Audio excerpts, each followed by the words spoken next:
Hello friends, this chapter is about diabetes mellitus.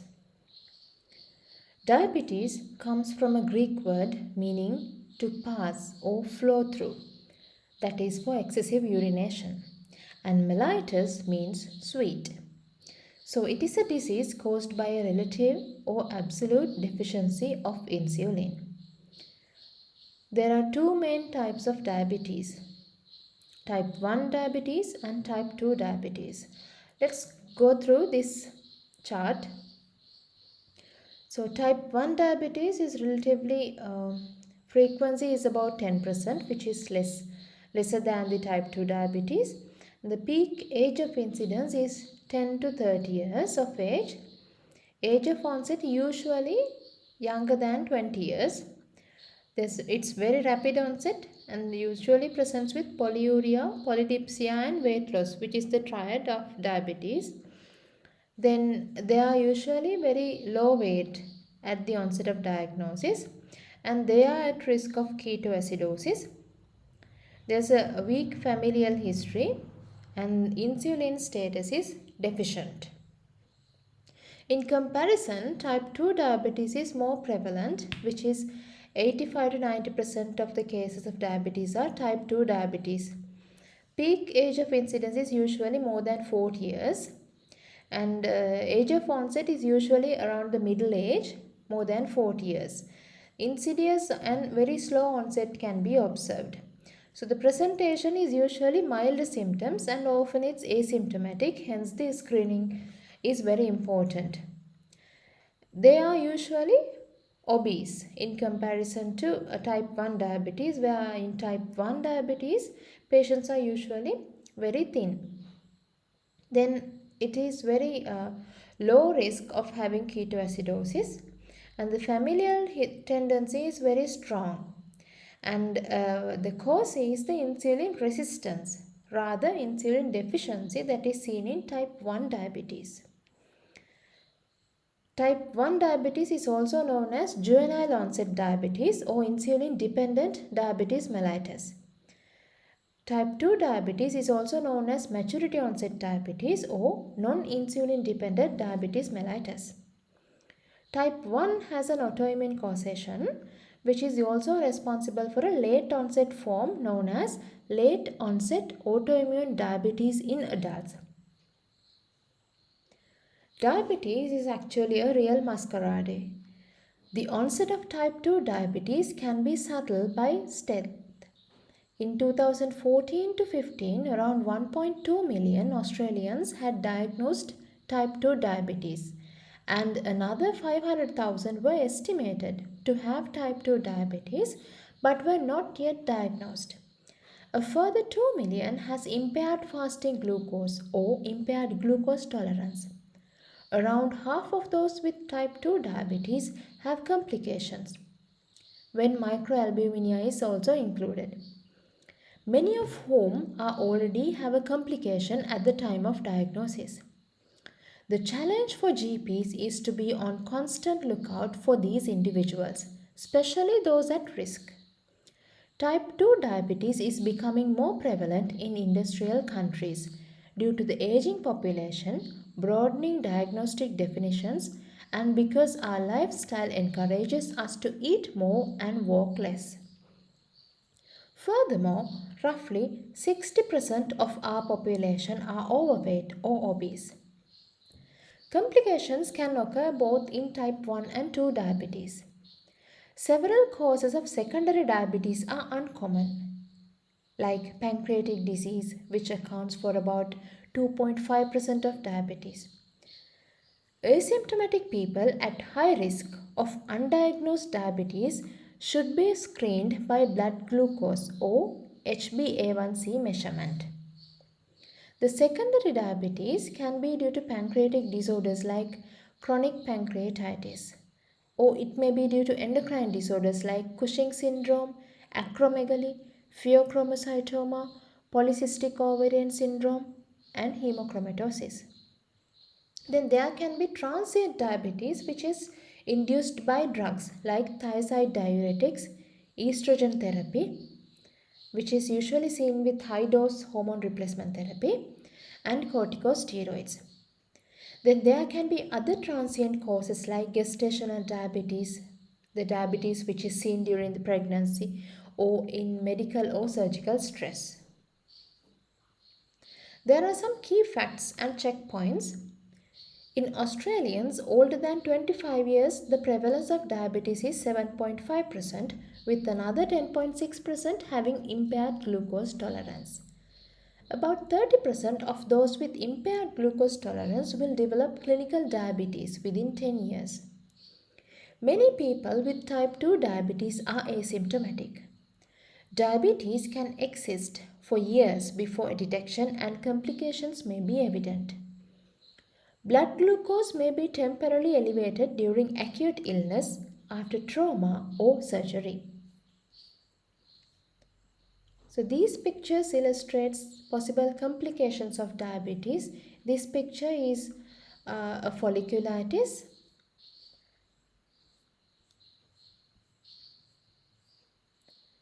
And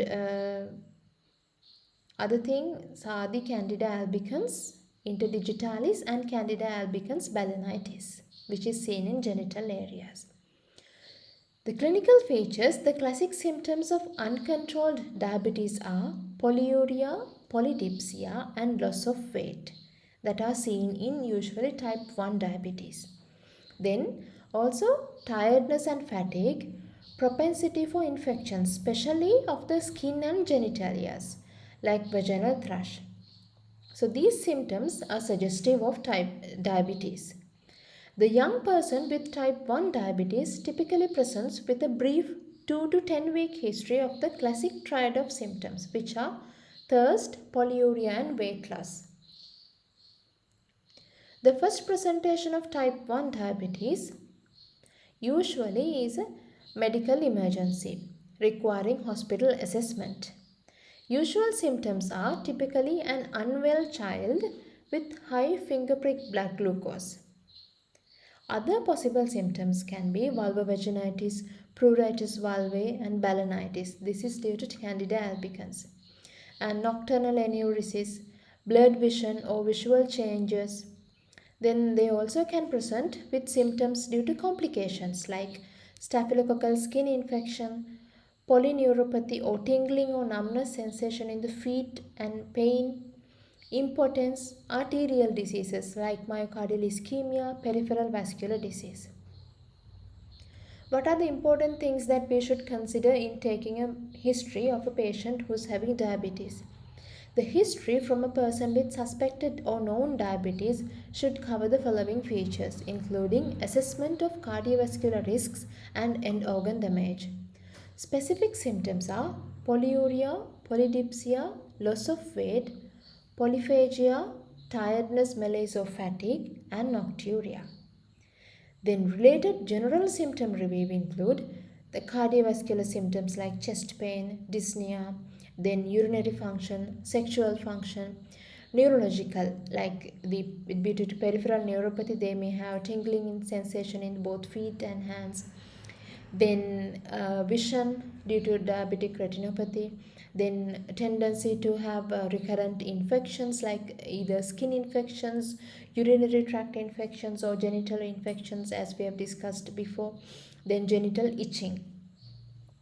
Then in general we have to ask about possible family history of diabetes, which is more commonly seen in type 2 diabetes, and medication that the patient is on. As we have discussed, there are some drug induced diabetes mellitus can also be there in patients who are having taken thiazide diuretics, high dose estrogen hormone replacement therapy, and corticosteroids. Then we'll have to ask about smoking and alcohol, as they may increase the risk of having vascular complications, and the obstetric history, where if appropriate, if the patient has had gestational diabetes when they were pregnant.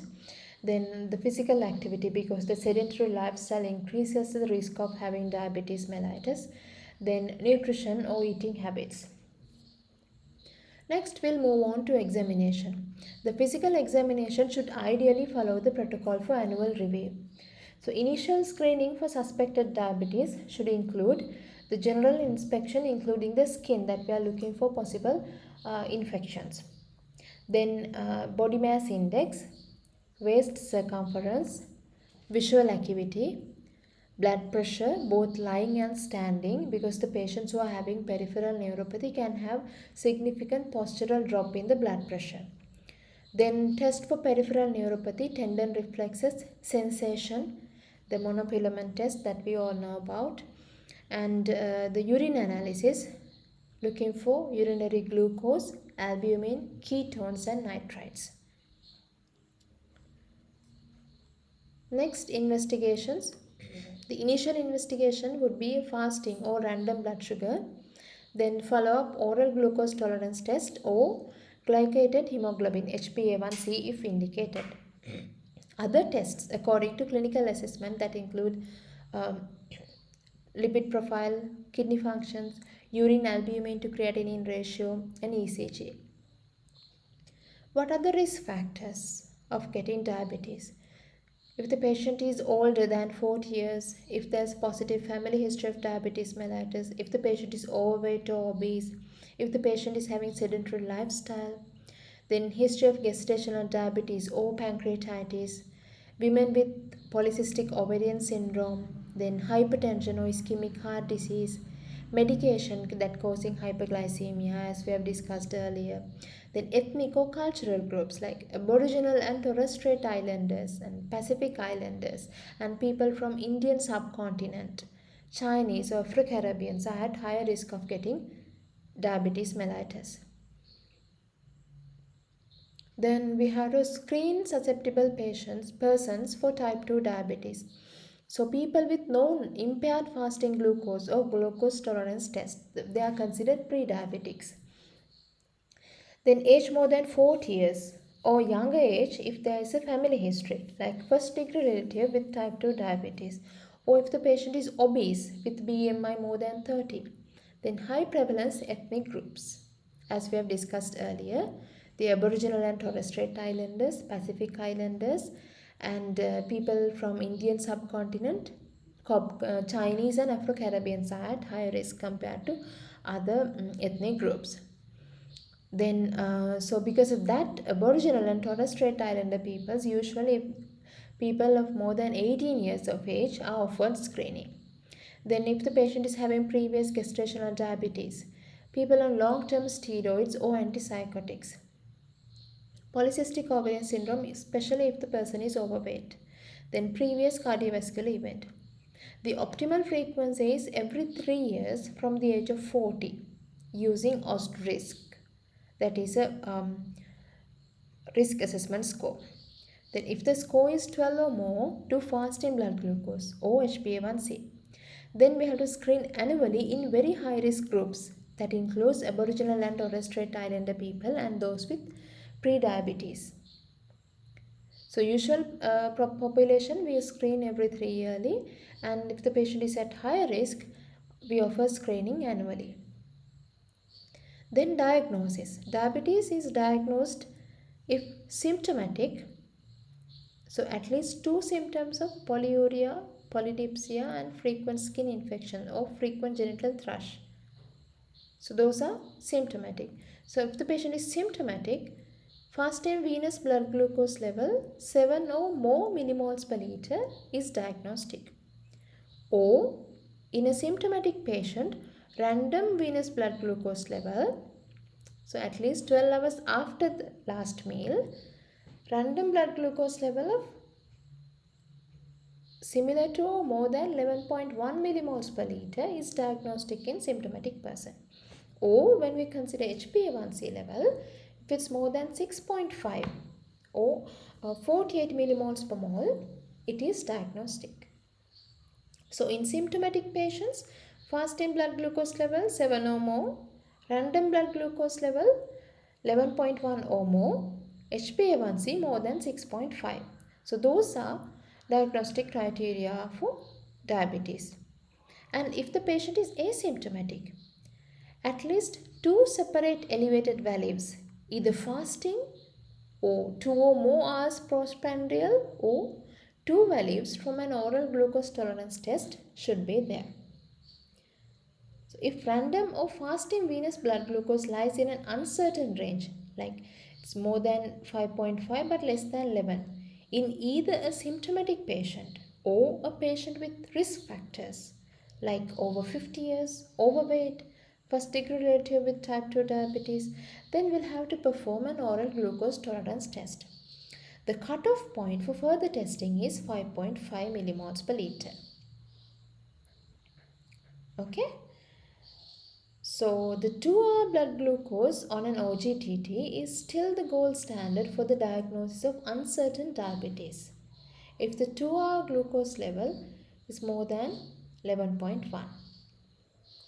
The OGTT should be reserved for true borderline cases and for diagnosing gestational diabetes, where a 75 mg oral glucose tolerance test is recommended at 24 to 28 weeks gestation. Then what is pre-diabetes? This is the condition where the venous plasma glucose is elevated above the normal range, like 6.1 to 6.9, but does not satisfy the type 2 diabetes diagnostic criteria because it's still less than 7. It includes 2 states, either impaired fasting glucose or impaired glucose tolerance. A diagnosis of prediabetes is not a call to start medication, but it increases the urgency to promoting lifestyle changes such as weight reduction and increased physical activity. Urine analysis is unreliable in diagnosis since glycosylluria occurs at different plasma glucose values in patients with different kidney thresholds. For a summary of diagnosis of diabetes, so we'll refer to this picture. If the fasting blood sugar is less than 5.5, diabetes is unlikely. So retest is usually 3 years if the patient is not at increased risk, or if the patient is at higher risk of getting diabetes, screen annually. If the fasting blood glucose lies between 5.5 to 6.9, or if the random blood glucose level lies between 5.5 to 11, then diabetes is uncertain. Then oral glucose tolerance test should be done. And depending on the level of the 2-hour glucose levels, we categorize it as diabetes unlikely or confirmed diabetes, and in middle, impaired glucose tolerance. So if the 2-hour OGTT value is less than 7.8, the diabetes is unlikely. If it's similar to or more than 11.1, then diabetes is confirmed. So if the 2-hour OGTT value lies between 7.8 to 11, then that's the impaired glucose tolerance level. So we have discussed before, if the fasting blood glucose is more than 7, or if the random blood glucose is more than or similar to 11.1, then diabetes is likely. If the patient is symptomatic, we can confirm the diagnosis of diabetes, or if the patient is asymptomatic, we have to take at least 2 separate values to diagnose diabetes.